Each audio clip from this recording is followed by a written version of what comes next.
Matamgi Manipuri Wari channel asibu tabiriba khwai pumnamakpu taramna okjari. Ngasi sumahawsangum Aroiba Oirage Nafamda 13 suba tangkak amuk puduna lakjari. Mayam punna taminarasi. Message to pana mokso matanta marakta nokfet ka tawrakle. Nok mi phone to lok silaga mon manakta insan kri aduga tapna tumba themkri. Ngamba thizin badai khangli Sanahal haiba school si Bredena tamba school doni haiba. Masi khangbanani mana tamdana bakan na hairiba. Atopa lambi thiraga aduba thingba ngamdre Sanahal na ngamkri. Kalakpa khamban ba phaungdaba natte aduba akiba na helibani. Lapthokhitra haiba wakhalna mangda thamkibani. Mama mapa na haiba ka yadre ahumsi. Makhoi ahum adum chachage yani haidana ahum du school da admission tawba lakde. Bredena lambi tagdo na lakpani ahumdo. Tidim road taki yam changsendre ahumdo na school ni haina changlaklibado. Building mathon ani oiba sangtak saba amada school maming thabada oi. Adu bada kharaga pamjadabani leinadi bit khanghan halle. Gate su mathong ama khangdadana achoba jingana saba achoba gate tu dagi ahumdo changlakli. Migi sumang phawdu na chatli makoina changlakli ba gate tu. Loire. Laina de khoido to pangsak to saugat pai de oire. Room yam de ground floor dana counter, toilet, staff room loina le. Aduga first floor dana classroom ga practical room ga oibani. Aduga second floor dana boys boarding oina le. Class 12 ke session hauram le. Class to bagi makhol tu time khanda. Pamda Sanahal ki ningai dagi singthaga leina ga do admission tawram le. Uniform ga loina lorak le ahumdo. Bredendu unaba panghaudre class yauraga leibana thorakduna unaba dumadi panghaudre. Khelen gitaga loina na wari sari. Nachanu pase karam kanda changge hai. Matam kitang lejage sanu kedoge moi baba. Hana dawna ngausina basuna tre. Hayeng paikha koida kanduda changhalaga loire. Aina yumsida leiri khairi pai. Aduna tadana dangna nacha sena basunga moi. Haujikta wangang na bada yada baka shu tawdrabani.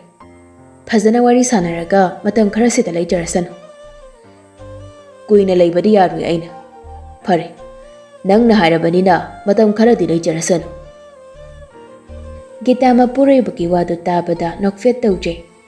Tumin leibana te sanjit. Wakhalalan mayam ama sagatuna thamlibani. Nungtigi call tawi message thai. Adubo pakom amata phangde Sanahal dagi. Hanbadi leite hotnaribani nongmadi mai onsilakani haibagi asanda. Mayamdagi hangba yaba lawba yaba paw lawribani Sanahal ki maramda. Hana khangamdraba maksu haujikti khangli. Sanahal kana nga khangnaba haibado. Kallibani wakhal mayam ama kari tawba haina. Ahanba school kaba namitoni.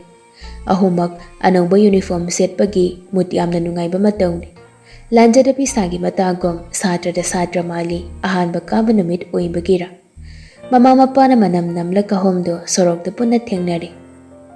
Hanana mayum jatu na kongnaba ngainabadu phone leibadagi tawdre. Ahomdo sorok da gari ngairi. Tanja chana karama mamang da phat khamjile. Gari mayam ama suchieli aduna thoina wakhaloi salude. Khamlakribado kanano haibasu hanna yengode ahumak. Gari ki thong do hangdok tu nukum tharak laga ahom du ki mangda changsilak tu na lepi. Ahom do gari lak prahaina mangag thangat yengambadu mangda mi lepsalak paduda bisum do suklaga ahomak phat yeng thore. Lairam ni badu ubada ahomak mayam sinba kawwa makai yengi ngakna. Jubalu khamnan haikalaga mangda sangtak tawraga masana na tariba sam maru. Liliba maroon color ki men shirt setliba grey color ki khongraw makhutana gari ki sodu uru ungduna lepliba matawdu kanaso mit joining oidaba maongni kanana bo enselagduna adu keningliba hanana asumna keningba ka pokpa jala maduge wahanga mahangning bo I uribo khodingna yengbada masanan mankre adu yongna mibu sumba sakfam ama nungda lotuna thamamgani haibadi khalludabani.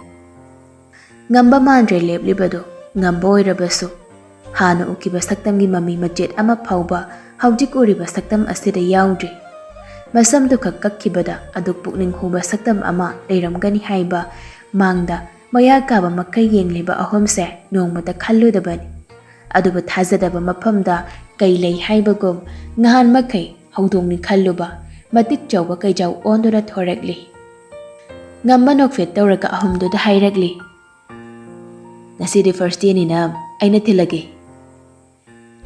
Sanahal yam ngakna mamit amtang phat kupladuna akoina hangiba akoina khangiba miduni konangse ngamba moksanok laga yare matang jada namuk khairan lauga khalo Sanahal matin namugtang kot yothai ngamba nok mi amok singthaga leinaga de yingdun hairagli aina thinga haibagi taliro noyeni Anindu tarang amada mangak fet hairaga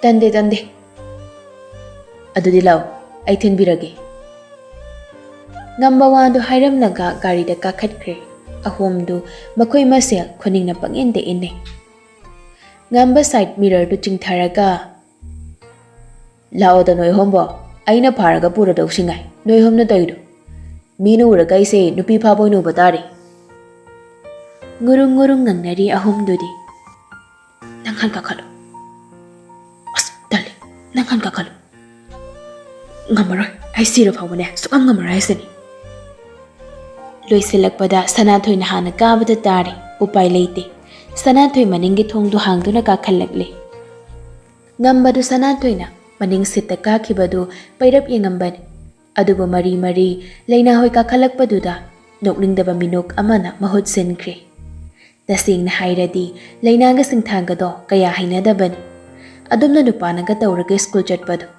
adubu thoina khandre makoigi sunataba sibu haina oina jamna khandokli ngamba gari du thongna hairakli ngasi hanba school kabanida khara gach leiba manaba James de gari wari hayeng deidi line dum chalo kaisu kaide da dangamba de dukan chat oidro Lainana hangakpani ngamba sukhumlakli chatoini noi thamamaga ado ai noi ahumda kainomta haigena yaba natro hoi haigum ahumduna makok nombadu uraduna nokfet tawna hairakli Imphal yogdore noi school se nungtugi hangarhanda school chatpada kanamuraroi yumgi meso aduna nong phado school chatningaktaba matang yawrak tongmali aduguma matanga yawradi ai Imphal manungda dukan famise kawbi khanu haige tawni Molly singthana khumlakli adumain tawbodi tawrida hoi marakta ahongba wakhalgaladi changake dangambagi manak toina ngamba makha taraduna hairakli noi homti na bada singthana makhal yam taba mali angang man ba acting su tawde wa ngangbada mature oiba mina ngangba style su ngangi wakhal khanbasu mayamdagi mana khara heda mamutana khalamdau mali Sanahal na leina dingduna noklaga aikoi leina su gyan tabani kaino leina na nokmi tawduna henbagide singthani henbani madi wakhal yam khanbani mayamda hen asise matang amada yam kanarasu matang amadadi yam angjabasu leitaba nateda kai matangda mangjaba leirunone amta hayo tahasidana dode depression na bagi chance amwange madi wakhal yam khanbani na hayeng kaigama serious matter ama thokpada wakhal ena khanjendana anaba thuna oidoini Sanahal ko baka khuraga wa yam chumba wafamni Singthana muk hairakli mafam matamgi matung ina wakhalena khanba khandaba leida iyang na leigidaba matamda wakhalena khanchinbana anaba oikibadi yai aduga mi haisida wakhaloina khanari bangangtani khanpham thokpa matangdadi nangso iksoloina wakhal khanari bani khanpham thokpa matamda wakhal khanhaudradi tungda bangjaba ngangta oigani maduna aikhoigi tungi punsida awaba mayam ama mayhongnarakpasu yaini mi loi wakhal khale dudi aisu yaningi kainu aina hainingi sena duna tabada Luthana khanzilaga awaboy kada poredi laithokna khanba ngamdaba mayamse ana muin haibanida. Lainanga singthanga do marai tongnabada Sanathoiga ngambagadi wa khumpham khangdrabani. Makhoi anigi wari do oina taduna leirabani. Ani dodi pura topic tuda makhoi ke leijaba budi bangal loksing puthoktuna ngangnaribani. Makhoi anigi di sumaina amuk marai tongnaba senungai jabini. Amuk tawi toina tawbadi natte. Toina marai yetnabagi maram makhoina pide. Adubu matangi oina adum marai onduna yetnakibasu yaungdaba natte. Asumna ngambani school phawmu thilamlaga dukanda muk hankri. Ahumdo anawba marup amadi hana school masak khangnarakpa mamanabi mayam ama thengnari. Miyamde makhoi kontra muktani class to the phamliba. Lainagi de bit hanba haidu aroibidani oiribadu. Ma kaya pamde school do. Takriba lairik khutak lairiba school gi condition mayamna pamdi. Mana pamdrabasu Sanathoigi di pamjabini. Nungtigi breaden ga thingne break matamna makhoi ani tongana wari dum sane. School do tamliba mayam loina khangli makhoi ani gi mari. Sanathoi shu nungtigi masak unaduna nakna loina bo oibana breaden den hena attention pibagi mawong ama tawrabani. Ngamba bo heklai thokpa sungamde maramdi ngambana mabu loina ba khuloina si mayamdagi tongali. Maga wari sanaragana mangonda hena tingsinbagum ninglibani. Breaden gi nungsibana saktani. Mabu ngaujaba mayamgi matauda mana hena kalakjabani. Inkalak poibana mahaki oiningbani mana pama khudingmak. Asumna school kaba hauraba matung tha amarom haujankre. Khelen machagi matau kharada yumda thamba pamlagdaduna hostel thamlagi haina khale. Nungshi nungolde yamna luppa manba machagi mataudu ma yamna pamdre. Breaden tha ani humdanga mayumda leizaki ki haina mamana takmanbana tha ani di yumda leibage ayambadu phangne. Numidang do Sanathoiga Breaden ga message thane. Breaden na Sanathoi da hai. Hayeng tikidi ibani school chapado puna chalase. Noina mana bakhaiga chapado kitawre haino. Ai tha ani gi matung boarding da lairani. Aina school ako da dum una doisidi. Aduraso chatpasoiga dum chalase. Pharak tani imanabi mayamga chatpanina. Thani sikhag aiga chapati kaisu hairoidana muiso. Aina su talle. Tanbiaroi. Hayeng nang loisilam ai loba lakani. Matha sare Sanathoi singtha khoina kari hairak pahaina kanna khallingai tanjada message ama lai. Hangdoktuna yengbada ngambagi message oirambadu changduna pai. Hayeng ai nang loba lake school chatpado ai thinge. Sanathoi message tu ubadagi kok jawbi hena kari. Kari haina khungani munna khallaba matung tapna wakhalga munna khantharaga hali. Hayeng day school chaloi kono ina thilu. Hayeng kai lege. Ai hayeng school chaning deba aduna chalaroi. Chaning de nei ta topu ya bro school ka babo. Tan bai ni ngahang khai dum chali tudi. Fare. Mathang chat padai di aina thilage. Adudai tumage. Hoi, good night. Mathangi numit ni Sanathoi laina hoi de kamain hai sige khanna ayuk nganta du laina hoi de lai. Ani de wari sanai laina na.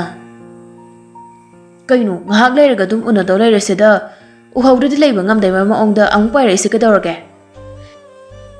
Sanathoi su phagi tawduna khumlakli. Udadi leiba ngamje noise. Bikoba ma phaw inhaktagi lapthok haningje. Adu oiragana yahong ilasi noidara khoidara. Adu natragana folding on thoaga thupchilaga pocket hapchilaga puragero. Adu yaine. Folding on thok pahaidudi kaya nungairoi. Aduna yahong oine ilasi aduna pharani. Yare karan continue dorongam se. Kaino nang na haigena laido hairo. Sanathoi fathe khaiba sungamde saurakadra cherakadra haina amuk sukhal. Adubu haida badiya de khandun hairakli. Breaden do hostel changkhrani ba. Adugi mana ngasi do school chatpada Maga puna chꯠminase hairiba ma lau laken hairi adui aido haibaga taubaga leina isau langnap tawna khomlekli nungtigi school chappada unari do pelaktadana amuk chatpasu yawraba ekoi se class 11 ta kada ngairi bani nupa koire kaina gane yam lire kai khanjabado adu torkono yam angang ni ko hause koina nupa gi kari maningda napadane madu chatpada akoi ge soiboi doini moidu nupa ni ne kai so hairoi akoi ga moiga khetnaba khara lei se akoi nupi na khangdawni ma su khara dine listening mali akoi dagi man handana kyam handoino langi ba irang do chahi du ga sana jeba aina su talli de haibani aduda mana yada yaroi na dum hai lei baini chatninga chalo chatninga to akoi kai so hairoi adudi nang ya pambani ai goi bawa haradine sigumbagi maramda akoi ga tinai loine haibagi ne khonthi ga sala kana aisene sidang na haidoba leina gi so mayam da taraga Sanahal do halakle dress up tawba haude leina da saw hawi haiba ma khangi aduba khangsena da sakri amagisu yana na ba hotna bada somdana leina sauna sol hawbani mana namdana su school sakta sida tamhanba aduga mana mawaga gari tongdana chatlaga akoina na thalak chawkain thamamba ipik pikai irang mapiyoin tordana tawnu khotnu na hairodene masidai sida amuk petharakani haida hairagane kalakpoi muk ningkhidoini aduda tumin laijarabani masi semtokpa yaroidori masi ngasi sima harau harau Braden ga loina na chatminari hayeng na kamdauba Braden na hostel jangri phangba nungtigi manga school chatkani hairi yaraga kari yadraga na kari ani duna school yaurakpada atopa mamanabi mayamna lakne nokdana khedana adubal nakna loinaba ani sinadi madugi maramda reaction amata pirakti haraubagi mamisu ude sauningbagi mamisu tade kari wakal ba khallabano haidana kanara roiningbanara kari su haidre hanagum adumak loinare ahongba olaktre class loiraga hankibadi Sanahal khoiga punna hanmine madumadi Braden su kari su hairaktre adumak ayaba pithorakli